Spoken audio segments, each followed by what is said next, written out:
नमस्कार दोस्तों, स्वागत है आपका हमारे यूट्यूब चैनल उत्तराखंड ज्ञान यात्रा में। दोस्तों, ये हमारे उत्तराखंड की रिवीजन सीरीज है और यह उत्तराखंड की जो सिंगल लाइनर पुस्तक है BS नेगी जी की, तो उसकी यह रिवीजन सीरीज है। और अब तक हमने इससे पहले इसमें वीडियो 31 हमारी आ चुकी हैं। यह हमारी वीडियो 32 होने वाली है। और अगर अध्याय की बात करें तो यह अध्याय 20 है, जिसका भाग 1 आ चुका है और इसका भाग 2 या कंप्लीट हो जाएगा इसमें। तो चलिए प्रारंभ करते हैं। तो राज्य में संचालित कृषि योजनाएं व अन्य की सबसे पहले हम बात करेंगे।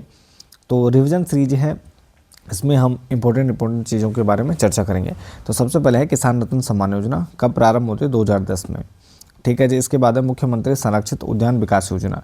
तो मुख्यमंत्री संरक्षित उद्यान विकास योजना की बात करें तो इसके तहत क्या है, 80% जो राजकीय यहाँ पर इस सहायता है तो वह इसमें दी जा रही है। यानी अगर इस योजना के अंतर्गत 100 रुपये खर्च होते तो उसमें 80 रुपये क्या है यहाँ पर सब्सिडी दी जाएगी।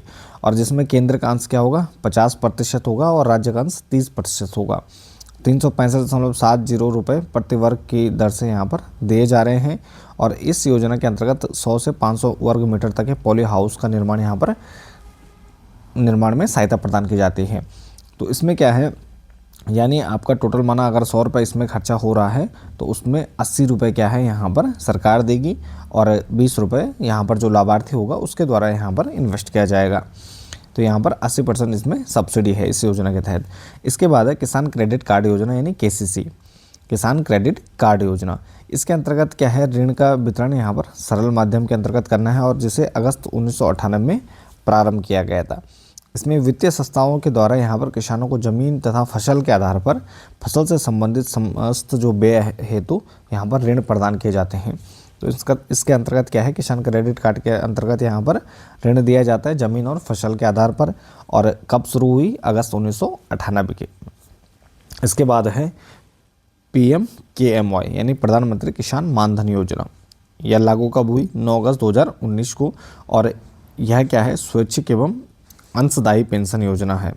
स्वैच्छिक है और अंशदायी पेंशन योजना। इसके तहत क्या 18 से 40 वर्ष के सभी जो भूमि धारक हैं, लघु एवं जो सीमांत किसान हैं, तो उनके लिए एक सामाजिक सुरक्षा कवच के उद्देश्य से इस योजना को लागू किया गया है और 9 अगस्त 2019 से लागू हुई। और इसके बाद प्रधानमंत्री किसान सम्मान निधि यानी PM किसान सम्मान निधि योजना है। यह क्या है, 100% केंद्र सरकार ने इसकी जो फंडिंग है वो पूरी तरह से क्या है केंद्र सरकार करती है। और प्रारंभ कब हुई, 1 दिसंबर 2018 से। 1 दिसंबर 2018 काफ़ी महत्वपूर्ण है। और इस योजना राज्य में योजना का संचालन हेतु जो शासनादेश है तो 8 फरवरी 2019 को लागू या जारी किया गया। नोडल विभाग कौन है, कृषि विभाग है इसमें। और इसमें नोडल अधिकारी होते हैं आयुक्त एवं सचिव राजस्व परिषद उत्तराखंड में। इसमें किस्तों की समयावधि क्या है, इसमें 2-2 हज़ार रुपये की किस्तें आती हैं साल में 3 बार। और प्रथम किस्त की समयावधि 1 अप्रैल से 31 जुलाई तक, द्वितीय किस्त 1 अगस्त से 30 नवंबर तक और तीसरी है 1 दिसंबर से 31 मार्च के बीच। तो ये 3 किस्तें यहाँ पर साल भर में दी जाती हैं, जो कि यहाँ पर 6,000 रुपये टोटल हो जाते हैं। शासनादेश कब जारी हुआ उत्तराखंड में, 8 फरवरी 2019। और केंद्र सरकार के द्वारा प्रारंभ कब किया गया, 1 दिसंबर 2018 को। तो यह काफ़ी महत्वपूर्ण है, आपको ध्यान रखना है। इसके तहत पात्र किसानों को 6,000 रुपये प्रतिवर्ष की राशि यहाँ पर 3 किस्तों में 2-2 हज़ार के रूप में प्रदान की जाती है। ठीक है जी। इसके बाद नेक्स्ट है राष्ट्रीय संपोषणीय कृषि मिशन योजना यानी national mission for sustainable agriculture यानी NMSA। तो वर्षा सिंचित क्षेत्रों में सतत कृषि उत्पादन को बढ़ाने के लिए यहाँ पर NMSA के तहत मुख्य यहाँ पर कार्यक्रम या योजनाएं संचालित की जा रही हैं।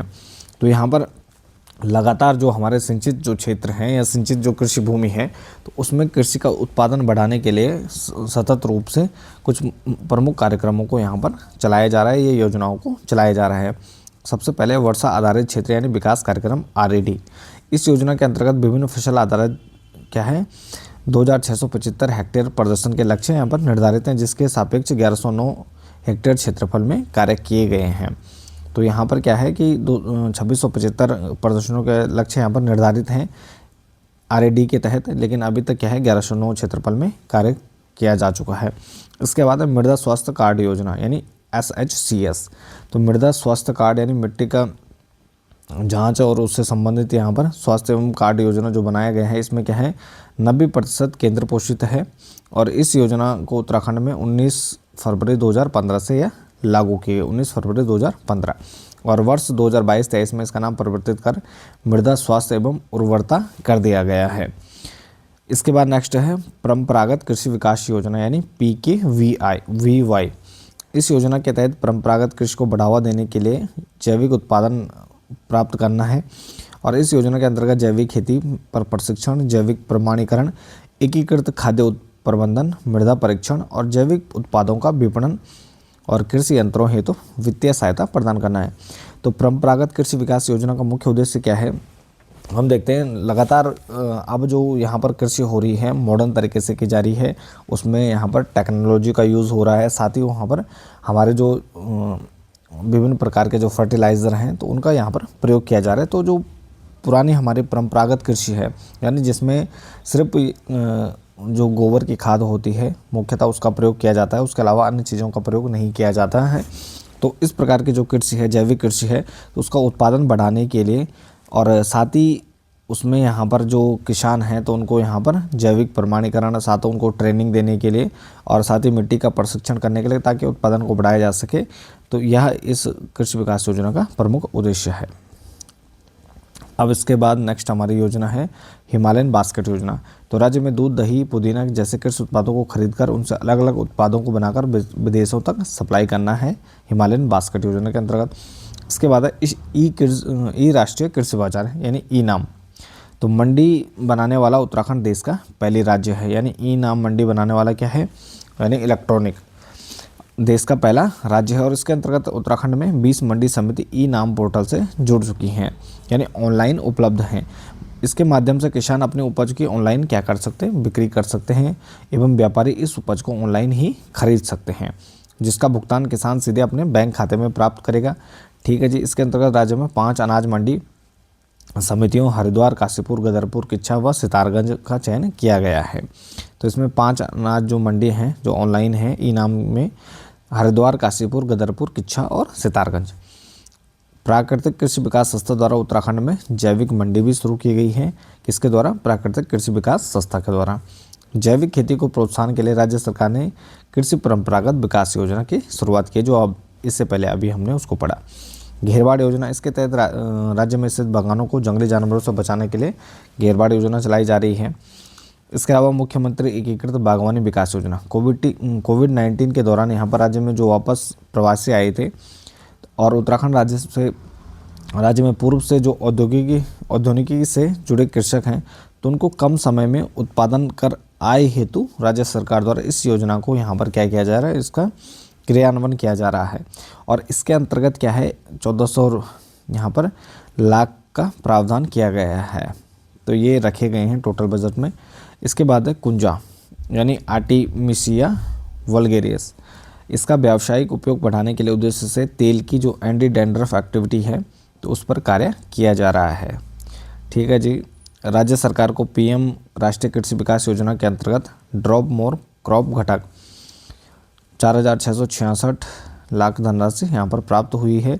और इस योजना के अंतर्गत क्या है, water harvesting structure, check dam, जल पंप, नलकूप आदि कार्य यहाँ पर कृषकों को कर यहाँ पर लाभान्वित किया जा रहा है। किसके तहत? PM राष्ट्रीय कृषि विकास योजना के तहत। ठीक है जी। इसके बाद है राष्ट्रीय कृषि विकास योजना यानी RKVY रफ्तार। तो इस योजना में कृषि, उद्यान, रेशम उत्पादन, सघन पौधों की खेती, NIRD आदि विभाग क्या है परियोजनाओं को संचालित करते हैं। इसके बाद है कृषि विस्तार एवं प्रौद्योगिकी पर राष्ट्रीय मिशन। इस योजना के अंतर्गत क्या है पर्वतीय क्षेत्रों में जो हिल सीड बैंक के तहत यहाँ पर मंडवा, सावा, गहत, काला भट्ट, धान, मक्का, गेहूँ, मसूर आदि यहाँ पर जो फसलें हैं तो इनका बीजों का क्या किया जाएगा, उत्पादन किया जाएगा। इसके बाद है राष्ट्रीय उद्यान मिशन योजना। इस योजना के अंतर्गत क्या है 66 खाद्य प्रसंस्करण इकाइयों की स्थापना की गई है। और इसके अंतर्गत हिमालयन काशीपुर में 6 खाद्य प्रसंस्करण इकाइयाँ स्थापित की जा चुकी हैं। कहाँ पर की जा चुकी हैं? काशीपुर में। वर्मी कंपोस्ट निर्माण योजना, इस योजना के तहत राज्य में जैविक खेती को बढ़ाने के लिए यहाँ पर प्रदेश के बेरोजगार युवाओं, महिलाओं तथा स्वयं सहायता समूहों के लिए रोजगार उपलब्ध कराने के लिए इस योजना को वर्मी कंपोस्ट निर्माण योजना चलाई जा रही है। मसाला मिर्च उत्पादन हेतु प्रोत्साहन राशि योजना, इसके तहत राज्य सरकार काश्तकारों व कृषकों को 7 रुपये पर kg की दर से यहाँ पर प्रोत्साहन राशि दी जा रही है। इसका उद्देश्य राज्य में उच्च गुणवत्ता युक्त मसाले मिर्च यानी लाल मिर्च की खेती को यहाँ पर बढ़ावा देना है। इसके बाद राज्य उत्तराखंड में पशुपालन एवं पशु विकास कार्यक्रम। तो राज्य सरकार पशुपालन को स्वरोजगार एवं अर्थव्यवस्था का मुख्य आधार बनाने के लिए, या जो हमारी जीडीपी है तो उसमें योगदान बढ़ाने के लिए यहाँ पर क्या कर रही है, लगातार प्रयास कर रही है। इसके लिए उत्तराखंड पशुधन विकास बोर्ड देहरादून में स्थित है। इसका गठन जून 2001 में हुआ। उत्तराखंड पशुधन विकास बोर्ड कहाँ है, मुख्यालय देहरादून में है। और कब गठन हुआ, जून 2001 में। राज्य पशुधन विकास बोर्ड का प्रशिक्षण केंद्र कहाँ है, ऋषिकेश में है और मुख्यालय देहरादून में है। उत्तराखंड पशुधन विकास के लिए उत्तराखंड पशुधन विकास बोर्ड, पशु कल्याण बोर्ड एवं पशु की चिकित्सा हेतु उत्तराखंड पशु चिकित्सा परिषद का गठन किया गया है। तो यहाँ पर आपको ये 2-3 संस्थान है। उत्तराखंड पशुधन विकास बोर्ड कहाँ है, देहरादून में है। पशु कल्याण बोर्ड एवं पशु चिकित्सा हेतु क्या किया गया है, उत्तराखंड पशु चिकित्सा परिषद की भी स्थापना की गई है। इसके अलावा राज्य का पहला पशु अति हिमीकृत वीर्य उत्पादन केंद्र कहाँ है, ये श्यामपुर में है। कई बार एग्जाम में आ चुका है, श्यामपुर ऋषिकेश में। राज्य में केंद्र सरकार के सहायता से क्या है, national cattle and buffalo breeding, इस प्रोजेक्ट की शुरुआत 2002-3 में की गई है। National cattle and buffalo breeding की अच्छी नस्ल के यहाँ पर जो पशु हैं उनको, यहाँ पर जो अच्छी नस्ल के पशु हैं उनसे यहाँ पर लगातार जो हमारे चाहे दूध उत्पादन हो या अन्य जो चीज़ें हैं उनको बढ़ाया जा सके। राज्य में गौवंशीय पशुओं को वध रोकने के लिए क्या है, गौवंश सेवा आयोग की भी स्थापना की गई है। ठीक है जी। इसके अलावा उत्तराखंड में गौ विज्ञान एवं प्रौद्योगिकी संस्थान पशुलोक की स्थापना की गई है ऋषिकेश में। राज्य में चारा विकास कार्यक्रम के अंतर्गत पंतनगर और पशुलोक में क्या है, ऋषिकेश पशुलोक ऋषिकेश में 2 चारा बैंकों की स्थापना की गई है। चारा बैंकों की स्थापना कहाँ की गई है, चारा विकास कार्यक्रम के अंतर्गत पंतनगर और पशुलोक।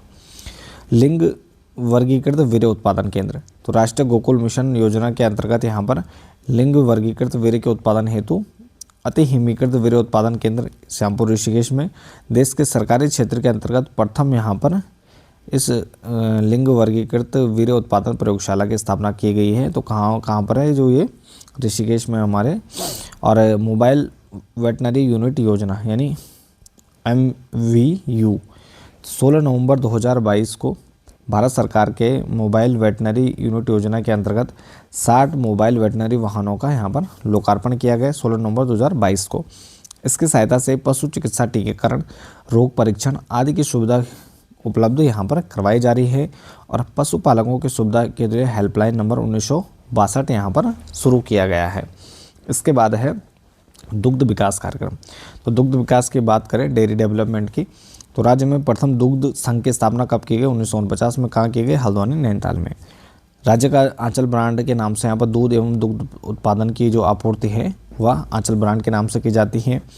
राज्य में महिलाओं के विकास को मुख्य धारा से जोड़ने एवं आर्थिक रूप से उनको आगे ले जाने के लिए महिला डेयरी विकास परियोजना चलाई जा रही है, महिला डेयरी विकास परियोजना। इसके अलावा 2014-15 में राज्य में गंगा गाय महिला डेयरी योजना चलाई जा रही है। 2014-15 से राज्य में मिल्क पाउडर प्लांट स्थापित है उधम सिंह नगर में। और डेयरी शोध एवं विकास केंद्र कहाँ है, नैनीताल में है। 2 चीज़ें हैं, मिल्क पाउडर प्लांट कहाँ है, उधम सिंह नगर में, और डेयरी शोध एवं विकास केंद्र की स्थापना नैनीताल में। दोनों एग्जाम में पहले पूछे जा चुके हैं। पशुपालन से संबंधित शब्द है खरक या छान। जंगल में पालतू पशुओं को रखने की जगह को क्या कहते हैं, खरक या छान कहते हैं। और गोट कहते हैं खेतों में गोबर को एकत्र करने हेतु पालतू पशुओं को एक स्थान पर जब रखा जाता है। इसके बाद कुक्कुट एवं सूकर विकास। तो उत्तराखंड में 7 राजकीय कुक्कुट क्षेत्र में से 3 प्रक्षेत्र पशुलोक ऋषिकेश, विण, पिथौरागढ़ में तथा हवालाबाग अल्मोड़ा में संचालित हैं। तो 3 यहाँ पर प्रमुख जो प्रक्षेत्र हैं पशुलोक ऋषिकेश, विण, पिथौरागढ़ और हवालाबाग अल्मोड़ा में। राज्य में सूकर विकास कार्यक्रम के अंतर्गत 2 राजकीय सूकर प्रक्षेत्र हैं। पहला है हमारा पशुलोक में श्यामपुर में वही, और काशीपुर उधम सिंह नगर में दूसरा। इसके बाद है कुक्कुट वैली योजना। राज्य सेक्टर के अंतर्गत समस्त जनपदों में कुक्कुट विकास एवं कुक्कुट वैली की स्थापना की गई है। वर्तमान में यह योजना राज्य के 10 जनपदों में चलाई जा रही है।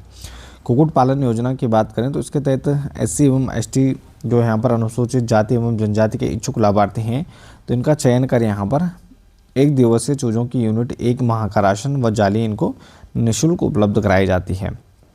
इसके बाद है बॉयलर फार्म योजना। इस योजना के अंतर्गत 13 जनपदों में संचालित यह योजना है और बॉयलर पक्षी की उत्पादन क्षमता को यहाँ पर बढ़ाना है इस योजना के तहत।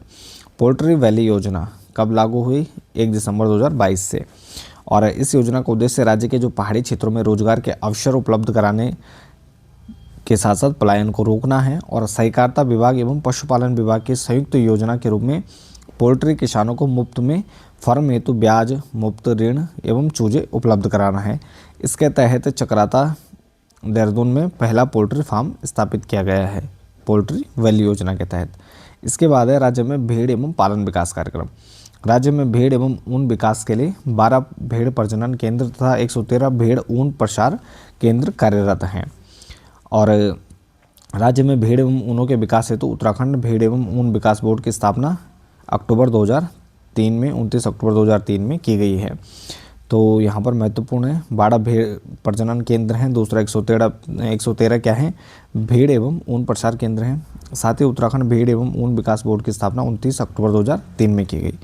राज्य में अंगोरा बकरी का पालन को बढ़ावा देने के लिए 5 अंगोरा बकरी प्रजनन केंद्र हैं।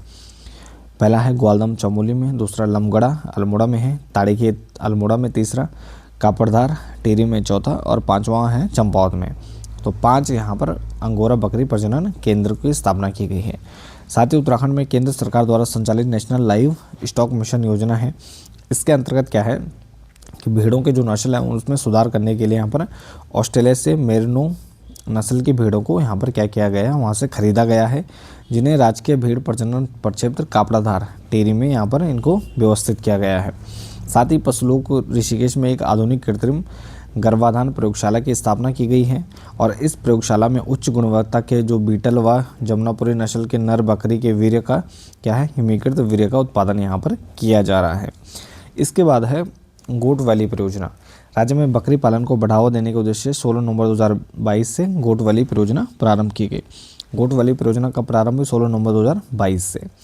ठीक है, प्रथम चरण में बागेश्वर और रुद्रप्रयाग जनपद में इस परियोजना को प्रारंभ किया गया है। वर्तमान में राज्य के 13 जनपदों में गोट वैली योजना संचालित की जा रही है। इसके बाद है मिशन लाल लोमड़ी या रेड फॉक्स अभियान। तो राज्य के किसानों को जंगली सुअरों के आतंक से निजात दिलाने के लिए यहाँ पर सरकार ने मिशन लाल लोमड़ी शुरू करने जा रही है। इसके तहत विलुप्त हो रही लोमड़ी की संख्या को बढ़ाने के लिए काम किया जा रहा है ताकि जंगली सुअरों की संख्या पर क्या है नियंत्रण पाया जा सके। इसके अलावा पशु सखी योजना है। इसका उद्देश्य पशुपालकों की आमदनी को बढ़ाने व राज्य के ग्रामीण क्षेत्र में महिलाओं को रोजगार से जोड़ना है। नेक्स्ट है मधुग्राम योजना, 2022 से शुरू हुई और इस योजना का उद्देश्य क्या है, उत्तराखंड उद्यान विभाग के बागवानी मिशन के तहत यह योजना संचालित है और इसमें ग्रामीण एवं बेरोजगार को रोजगार एवं शहद उत्पादन हेतु क्या है उसमें वृद्धि करना है। साथ ही ग्रामीण किसानों को मधुमक्खी पालन का प्रशिक्षण प्रदान करना है। राज्य के सभी 13 जनपदों के लिए एक एक न्याय पंचायतों में मधुग्राम स्थापना करने का यहाँ पर लक्ष्य है। वर्ष 2024-25 में पशुपालन विभाग द्वारा संचालित स्वरोजगार परक योजनाएं। वर्ष 2024-25 में पहला है महिला बकरी पालन योजना। इसके तहत विधवा, परित्यक्ता, निराश्रित या अकेली रह रही महिलाओं एवं आपदा प्रभावित जो महिलाएं हैं तो उनको प्राथमिकता के आधार पर लाभान्वित किया जा रहा है। इसके तहत क्या है 3 बकरी 1 बकरा यहाँ पर 100% अनुदान पर उपलब्ध किए जा रहे हैं, यानी पूरी फंडिंग यहाँ पर राज्य सरकार करेगी। गौपालन योजना है। इसके तहत अनुसूचित जाति एवं जनजाति के व्यक्तियों को आर्थिक रूप से सुदृढ़ करने के लिए पशुपालन को स्वरोजगार के रूप में अपनाने हेतु दुधारू गायों को 90% अनुदान पर उपलब्ध कराया जा रहा है। इसके बाद है बकरी पालन योजना। इसके तहत राज्य के सभी वर्गों में SECC में आने वाले लोगों की आर्थिक स्थिति को सुधारने हेतु 10 बकरी 1 बकरे को 90% अनुदान पर उपलब्ध कराया जा रहा है। गौ सदनों की स्थापना। उत्तराखंड गौवंश संरक्षण अधिनियम 2007 के प्रावधानों के अनुरूप गौ सदनों की स्थापना की जा रही है। वर्तमान समय में मान्यता प्राप्त गौ सदन क्या है 64 है। इस योजना के तहत असक्त गौवंशीय पशुओं को उचित आश्रय उपलब्ध कराना, पशुओं के संभावित दुर्घटनाओं की रोकथाम करना व पंजीकृत सेवा संस्थाओं के प्रति गौवंश 80 रुपये पर दिन की दर से अनुदान दिया जा रहा है। सितंबर 2018 को राज्य विधानसभा ने गाय को राष्ट्रमाता का दर्जा दिया था, सितंबर 2018 में। इसके बाद नेक्स्ट है उत्तराखंड राज्य पशुधन मिशन योजना। पर्वतीय राज्यों में उत्तराखंड देश का पहला राज्य है जहां भारत में पशुधन ऐप के तहत यहाँ पर 10 अप्रैल 2023 से 30 नवंबर 2024 तक टीकाकरण, कृत्रिम गर्भधान, गर्भ परीक्षण, पशु चिकित्सा एवं पशु संबंधी सूचना, पशु स्वामी से संबंधित सभी सूचनाओं को सही करने के साथ कुल यहाँ पर 1,18,57,217 संख्या की डाटा एंट्री की जा चुकी है। ठीक है जी। इस मिशन के तहत बड़े पशुओं व लघु पशुओं को कुक्कुट विकास हेतु यहाँ पर बैंकों के माध्यम से ऋण उपलब्ध करवाना, 90% यहाँ पर इंटरेस्ट सबवेंशन दिया जाना प्रस्तावित है, जिस ऋण की पुनर्भुगतान बैंक को 3 वर्ष में होगी। ठीक है जी। यह योजना क्या है? मुख्यमंत्री राज्य पशुधन मिशन योजना। इसके बाद राज्य में अर्थव्यवस्था के संवर्धन हेतु प्रयासों का विवरण। तो राष्ट्रीय पशु रोग नियंत्रण कार्यक्रम, इस कार्यक्रम के तहत पशुओं में होने वाला खुरपका है, मुंहपका रोग है, इसके नियंत्रण हेतु टीकाकरण कार्यक्रम चलाए जा रहे हैं। राष्ट्रीय पशु रोग नियंत्रण कार्यक्रम। पशुधन बीमा योजना है, इसके तहत national live stock mission risk management and insurance के तहत ओरिएंटल इंश्योरेंस कंपनी देहरादून और हिंदुस्तान इंश्योरेंस ब्रोकर लिमिटेड नई दिल्ली के द्वारा पशुओं का बीमा कराया जा रहा है। तो यहाँ पर 2 कंपनियाँ हैं, एक ओरिएंटल इंश्योरेंस कंपनी, दूसरा हिंदुस्तान इंश्योरेंस ब्रोकर लिमिटेड नई दिल्ली के द्वारा। इसके तहत यहाँ पर राज्य सरकार के द्वारा बीमा करवाया जा रहा है पशुओं का। पशु प्रजनन फार्म कालसी, राष्ट्रीय गोकुल मिशन योजना के तहत पशु प्रजनन फार्म कालसी में देसी नस्ल की जो गायें हैं तो सेंटर ऑफ एक्सीलेंस की स्थापना यहाँ पर की जा रही है। साथ ही इसके तहत रेड सिंधी, साहिवाल एवं गिर नस्ल के जो पशु हैं तो उनका संरक्षण एवं संवर्धन व भ्रूण प्रत्यारोपण तकनीक के माध्यम से किया जा रहा है। इसके बाद है पशु प्रजनन प्रक्षेत्र नरियाल गांव। तो पशु प्रजनन क्षेत्र नरियाल गांव चंपावत में बद्री नस्ल की जो गाय हैं तो उनके संरक्षण व संवर्धन के लिए अति हिमीकृत वीर्य एवं लिंग वर्गीकृत वीर्य का यहाँ पर क्या किया जा रहा है? उपयोग किया जा रहा है। इसके बाद उत्तराखंड ए हेल्प कार्यक्रम पशु संरक्षण। अप्रैल 2023 को राज्य सरकार ने ए हेल्प कार्यक्रम का शुरुआत की और Dehradun survey of India auditorium से। ए हेल्प कार्यक्रम का मुख्य उद्देश्य क्या है जी? ए हेल्प कार्यक्रम का कि विभिन्न संक्रामक रोगों की रोकथाम करना और राष्ट्रीय गोकुल मिशन के तहत कृत्रिम गर्भधान, टैगिंग और पशु बीमा में महत्वपूर्ण योगदान है। ठीक है जी। भारत सरकार द्वारा परिकल्पित ए हेल्प योजना के तहत क्या जो दूर स्थित ग्रामीण है तो ग्रामीण क्षेत्रों में क्या है पशुधन संबंधी जो गतिविधियां हैं उनको सुदृढ़ करने के लिए महिलाओं का इसमें चयन किया जाता है। ए हेल्प एजेंट फॉर हेल्थ और extension of live stock production इसकी फुल फॉर्म है। इसके बाद हम बात करेंगे उत्तराखंड में सिंचाई व्यवस्था के। तो राज्य में कुल बोए गए क्षेत्र का कुल जो सिंचित क्षेत्र है यानी 48.88%, जिसमें 13% क्या है पर्वतीय क्षेत्रों में और 87% यहाँ पर मैदानी भागों में सिंचित क्षेत्र है। तो ये सबसे बड़ी विडंबना है हमारे पहाड़ की। तो यहाँ पर अगर हम उत्पादन की बात करें तो देखो सिंचित क्षेत्र कितना है? केवल 13% है। तो यहाँ पर उत्पादन भी पहाड़ों में बहुत कम है। राज्य के शुद्ध सिंचित क्षेत्र के लगभग 71.66% भाग पर क्या है नलकूप द्वारा सिंचाई की जाती है। यानी सर्वाधिक जो अगर सिंचाई की जाती है तो किससे की जाती है? नलकूपों के द्वारा की जाती है। 71.66% पर क्या है सिंचित क्षेत्र में यहाँ पर सिंचाई हो रही है नलकूपों से। 3 प्रमुख संसाधनों में बात करें नलकूप, नहरें और पंप नहरें यहाँ पर प्रमुख हैं। शुद्ध बोए गए क्षेत्र में सर्वाधिक प्रतिशत शुद्ध सिंचित क्षेत्रफल वाले जिले हैं। यानी सर्वाधिक जो शुद्ध सिंचित क्षेत्रफल वाले हमारे जिले कौन कौन से हैं? मैदानी जिले हैं। पहला उधम सिंह नगर है 99.5 जो क्षेत्रफल है तो क्या शुद्ध सिंचित है। दूसरा हरिद्वार है 96.41% और तीसरा हमारा नैनीताल जनपद है जहाँ पर सर्वाधिक यहाँ पर क्या है सिंचित क्षेत्र है। शुद्ध बोए गए क्षेत्र में से सबसे कम प्रतिशत शुद्ध सिंचित क्षेत्रफल वाला जिला है क्रमशः कौन सा है? तो सबसे कम है चमोली, फिर अल्मोड़ा, फिर पिथौरागढ़ है। तो चमोली, अल्मोड़ा और पिथौरागढ़। नलकूप सिंचित क्षेत्रफल जिले घटते क्रम में तो सबसे अधिक सिंचाई होती है नलकूपों से। पहला उधम सिंह नगर, दूसरा हरिद्वार, तीसरा नैनीताल, फिर देहरादून। जिन क्षेत्रों में पानी की उपलब्धता कम है तो ऐसे क्षेत्रों में सिंचाई के लिए माइक्रो स्प्रिंकलर सिस्टम एवं ड्रिप को प्राथमिकता यहाँ पर दी जा रही है। और यानी जहाँ पर पानी की सिंचाई की सुविधा कम है तो वहाँ पर क्या है माइक्रो स्प्रिंकलर और सिस्टम एवं ड्रिप सिस्टम को यहाँ पर क्या है प्राथमिकता दी जा रही है, बूंद बूंद सिस्टम की। राज्य में सर्वाधिक सिंचाई किससे? नलकूपों के द्वारा की जाती है। इसके बाद नहरें, राज्य की कुछ प्रमुख नहरें हैं और लगातार कई बार एग्जाम में पूछे जा चुके हैं। कुल नहर सिंचित भूमि में सर्वाधिक नहर सिंचित भूमि वाले 4 जिले हैं जहाँ पर सर्वाधिक नहरों से सिंचाई होती है। तो सबसे पहला जिला हमारा उधम सिंह नगर ही है, दूसरा देहरादून है नहरों में, तीसरा हरिद्वार, फिर नैनीताल। ये 4 जिले प्रमुख हैं। सबसे पहले बात करें ऊपरी गंगा नहर की, तो राज्य की सबसे पुरानी नहर है ऊपरी गंगा नहर। इसका निर्माण क्या है, अंग्रेजों द्वारा 1842 से 54 के बीच होता है। इस नहर का उद्घाटन लॉर्ड डलहौजी के द्वारा किया गया। इसका आधुनिकीकरण कब किया गया, 1983 में किया गया। तो काफ़ी प्रमुख है और एग्ज़ाम में आ चुका है। 1842 से 54 के बीच होता है ऊपरी गंगा नहर, और उद्घाटन किसने किया, लॉर्ड डलहौजी ने। आधुनिकीकरण किया गया 1983 में, और हरिद्वार के निकट गंगा के दाहिनी छोर से या कानपुर तक निकाली गई है, और इस नहर से हरिद्वार के दक्षिणी पश्चिमी क्षेत्रों तथा उत्तर प्रदेश में सिंचाई होती है। कहाँ से निकाली गई है, गंगा नदी से निकाली गई है। इसका नाम ही ऊपरी गंगा नहर है। इसके बाद दूसरा है शारदा नहर।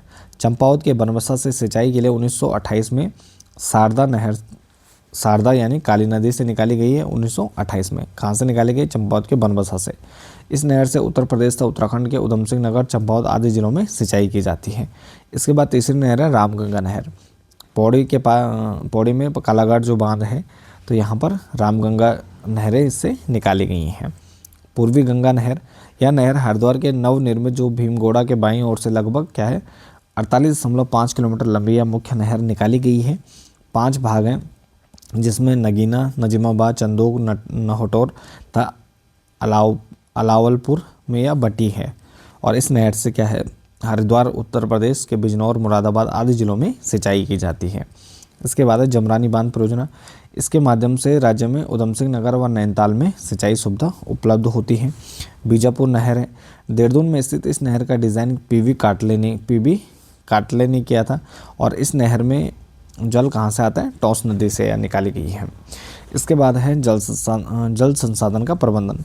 तो स्वच्छ जल की आपूर्ति का निर्धारित जो मानक है, तो ग्रामीण क्षेत्र में 55 लीटर प्रतिदिन और शहरी क्षेत्रों में 135 लीटर प्रतिदिन यहाँ पर व्यक्ति का उपलब्ध कराने का लक्ष्य है, यानी लक्षित है इतना तो यहाँ पर होना चाहिए। स्वजल 2.0 के अंतर्गत अभिलाषी जनपदों के रूप में उत्तराखंड के 2 जनपद हैं, हरिद्वार और उधम सिंह नगर, इनको चिन्हित किया गया है। 17 सितंबर 2024 से 2 अक्टूबर 2024 के मध्य स्वच्छता ही सेवा 2024 स्वभाव संस्कार स्वच्छता पखवाड़ा राज्य व जिला स्तरों पर इसको आयोजित किया गया। 17 सितंबर 2024 से 2 अक्टूबर 2024 में। रूफ हार्वेस्टिंग का संबंध क्या है, बरसाती पानी का संचय से है, यानी छत का पानी एकत्र करना, बरसात का पानी। और इसके बाद है कुछ नौला, धारा एवं गूल खेतों की सिंचाई के लिए बनाई गई छोटी नहर या नहर सिंचाई के अतिरिक्त पेयजल व घराट व पंचक्कियों में भी काम आती है। तो गूलों को कुछ दूरी के पश्चात छोटी द्वितीयक नहरों में लाया जाता है, जिन्हें क्या कहते हैं, हवार भी कहा जाता है। कुछ क्षेत्रों में पहले झरना से पानी एकत्रित किया जाता था और तब सिंचाई नहरें बनाई जाती थी। इस प्रकार से एक छोटे जल एकत्रक को क्या कहते थे, बांध कहते थे। और स्थानीय भाषा में कुमाऊनी में कुलायन का अर्थ होता है खेत को गूल और कूल के द्वारा सींचना, कुलायन। सिंचाई नहरें विभिन्न आकार की होती हैं। कूल से छोटी को क्या कहते हैं, वोल कहते हैं। तो कूल से जो छोटी नहरें निकाली जाती हैं उनको वोल कहते हैं। धारा पेयजल के सामान्य स्रोत ये होते हैं और इनकी तुलना में पेयजल के झरने से की जाती है, और जो घाटियों एवं चोटियों दोनों जगह पर अधिकतर पाए जाते हैं। पर्दा धारा और सिपाही धारा नैनीताल में सार्वजनिक स्नान के लिए प्रयोग लाए जाते हैं। पर्दा धारा और सिपाही धारा। धान बड़े छोटे झरने से एकत्रित जल को झील के रूप दिया जाता है, और इस एकत्रित जल को पालतू जानवरों को नहलाने व सिंचाई के काम में लाया जाता है। धान कहलाता है। नौला भूमिगत जल को एकत्रित करने के विशेष रूप से ये बनाए जाते हैं, और नौलों को निर्माण क्या है, सम्मानजनक कार्य माना जाता था नौलों का निर्माण करना। जब हम उत्तराखंड का इतिहास पढ़ते हैं तो यहाँ पर शासकों के द्वारा विभिन्न प्रकार के यहाँ पर नौलों का निर्माण किया जाता है। पूर्व शासकों द्वारा भी नौलों का निर्माण किया, जिसमें एकतिया नौला चंपावत में, जानवी नौला गंगोली हाट में। तो ये कुछ प्रमुख नौले हैं। चुपटौला छोटे जल छिद्र जिसका उपयोग चरवाह एवं मवेशी करते थे। राज्य के पर्वतीय भागों में वर्षा जल एकत्र करने के लिए क्या है, जलाशय एवं पोखर बनाए जाते थे, जिन्हें स्थानीय नाम में क्या कहते हैं, खाल कहते हैं, जिसका जल सिंचाई एवं पशुओं के लिए प्रयुक्त होता था। इसके बाद है चाल खाल योजना। तो राज्य में चाल खाल योजना का संबंध क्या है? जल स्तर सुधार से है। पर्वतीय क्षेत्रों में सिंचाई नदी एवं गदेरों से निकाली गई जो छोटी नहरें या गोलियां होती हैं, इनके माध्यम से मुख्यतः सिंचाई की जाती है, जबकि मैदानी क्षेत्रों में बड़ी नहरें होती हैं और नलकूप होते हैं। सारा नवंबर 2023 के द्वारा राज्य में विशेष रूप से जलागम उपचार अवधारणा से संबंधित योजनाओं के निरूपण एवं क्रियान्वयन व अनुश्रवण हेतु जलागम विभाग के अंतर्गत क्या है? सारा को स्थापित किया गया है। और यह जो एजेंसी है तो इसके जो मुख्य कार्य है तो यानी प्राकृतिक जल स्रोतों एवं नदियों का चिन्हीकरण करना, जल उत्सर्जन में वृद्धि तथा वैज्ञानिक तकनीकों से वर्षा जल संग्रहण तकनीकों जैसे चेक डैम आदि के माध्यम से उपचार करते हुए सतत उपयोग हेतु सुनिश्चित करना है। सारा के फुल फॉर्म क्या है? Spring and river rejuvenation authority है। तो इसका जो मुख्य कार्य यानी जो जल स्रोत हैं तो उनको पुनर्जीवित करना और साथ ही नई तकनीकों के साथ उनमें नई नई तकनीकों का प्रयोग करना, अधिक से अधिक उनको क्या है लंबे समय तक उनका प्रयोग किया जा सके। तो ये था हमारा अध्याय 20 का भाग 2। इसके साथ इस वीडियो को यहीं पर समाप्त करते हैं। बाकी बने रहें हमारे चैनल के साथ। मिलते हैं एक नेक्स्ट टॉपिक नेक्स्ट वीडियो के साथ। तब तक के लिए धन्यवाद।